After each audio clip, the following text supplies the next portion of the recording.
आज बुद्ध विहार सादरा केंद्र संस्थान बम्बूरिया कानपुर नगर के प्रांगण में त्रिविधि बुद्ध पूर्णिमा महोत्सव बड़े हर्षोल्लास के साथ मनाया गया, जिसमें निम्नलिखित कार्यक्रम आयोजित किए गए।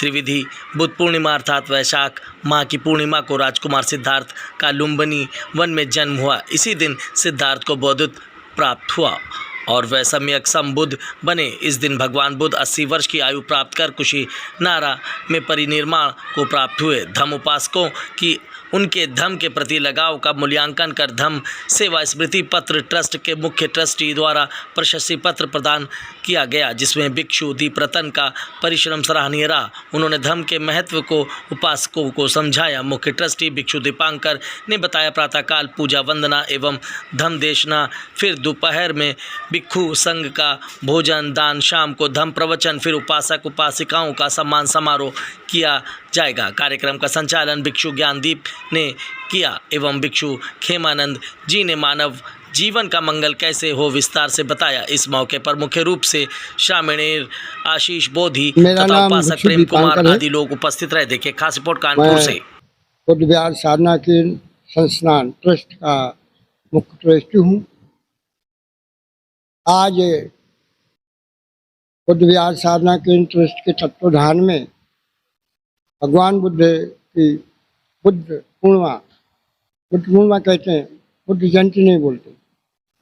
तो बुद्ध पूर्णिमा के अवसर पर ये कार्यक्रम हो रहा है।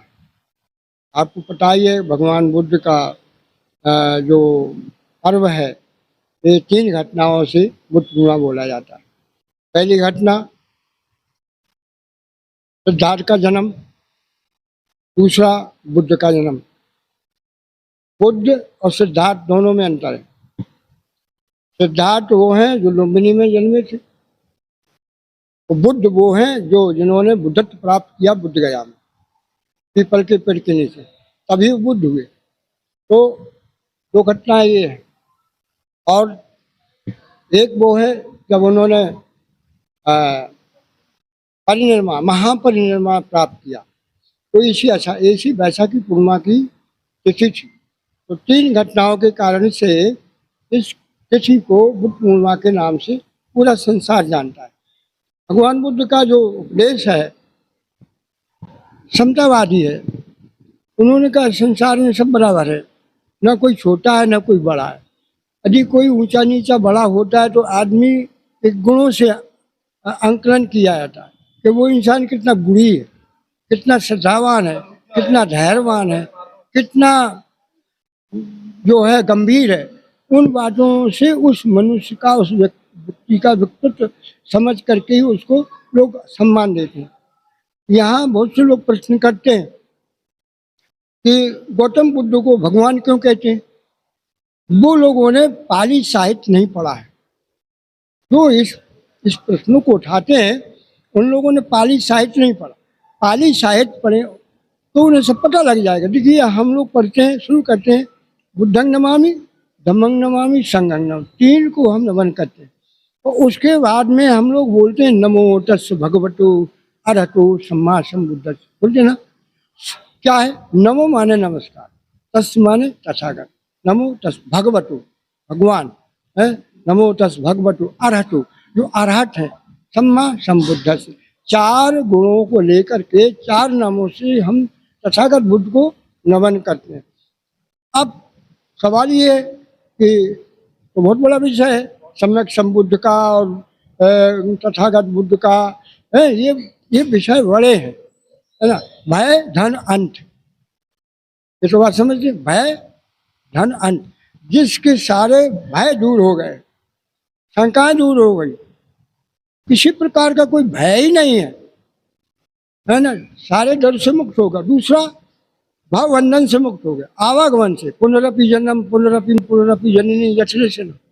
बार बार इंसान मरता है, बार बार जन्म लेता है, माँ के गर्भागन जठरागन में वास करता है, तो वो दुख, उस दुख से मुक्ति पाए। तो ये जो इस चीज को मुक्त हो जाता है उसी को तथागत कहते हैं। और यहाँ पे कार्यक्रम होंगे, क्या आज के कार्यक्रम में अभी सवेरे का हो गया, पूजा हो गई, वंदना हो गई, है ना। अब जो यहाँ उपासक गण बैठे हैं हम 11:30 बजे तक, 11 और 12 के बीच तक हम कुछ बोलेंगे, हमारे भंते लोग बोलेंगे, प्रवचन करेंगे, धर्म की बात कहेंगे। और 11 और 12 के बीच में भोजन होता है हमारे इन भंते लोगों का। 12 के बाद कोई भिक्षु भोजन नहीं करता, दूसरे दिन भोजन करते, तो वो भोजन होगा। भोजन के बाद 2 बजे तक रेस्ट, 2 बजे के बाद प्रवचन होंगे, उपस्थिति लोगों की, उनको भोजन प्रवचन होंगे, धम्मदेशना होगी। और 4 बजे से सम्मान, जो हमारे वरिष्ठ उपासक हैं, जिन्होंने धर्म के लिए काम किया है, वरिष्ठ नागरिक है, तो हम उनका सम्मान करेंगे। समाज को क्या संदेश देना चाहिए? समाज को संदेश ये देना चाहते हैं कि आज भगवान बुद्ध की बुद्ध पूर्णिमा के नाम से हम जानते, दुनिया जानती, तो आज लोगों को संकल्प लेना चाहिए कि हम जनहित में काम करें। जब जनहित में हम काम करेंगे तो पहले अपना हित करो और अपना सुधार करो। कुछ लोग ऐसे हैं घर का सुधार नहीं करते, बच्चों को सुधार नहीं करते, अपनी पत्नी को नहीं समझा पाते, मंच चाहिए उसे बोलने के लिए। तो हम ये मत से अलग हैं। हम कहते हैं पहले तुम अपनी पत्नी को सुधारो, अपने बच्चों को सुधारो, अपने रिश्तेदारों को सुधारो, तब आप मंच पे आइए। नहीं, आपका मंच पे आना बिल्कुल बेकार है, हम इस बात का सपोर्ट नहीं करते। तुम्हारे बच्चे कहीं जा रहे, पत्नी कहीं जा रही, तुम कुछ बोल रहे, तुम्हारा आचरण क्या है, तुम्हारे बच्चों का आचरण क्या है, तुम्हारी पत्नी का आचरण क्या है। तो वो भगवान बुद्ध ने कहा, जब मनुष्य शीलवान नहीं है, शीलवान न पत्नी है, न बच्चे शीलवान है, न पुरुष शीलवान है, सिर्फ वाणी विलासता है, सिर्फ वाणी विलासता, वाणी से बोलता है, और कुछ नहीं। इसलिए मैं यही संदेश देना चाहता हूँ, जितना करे उतना बोले।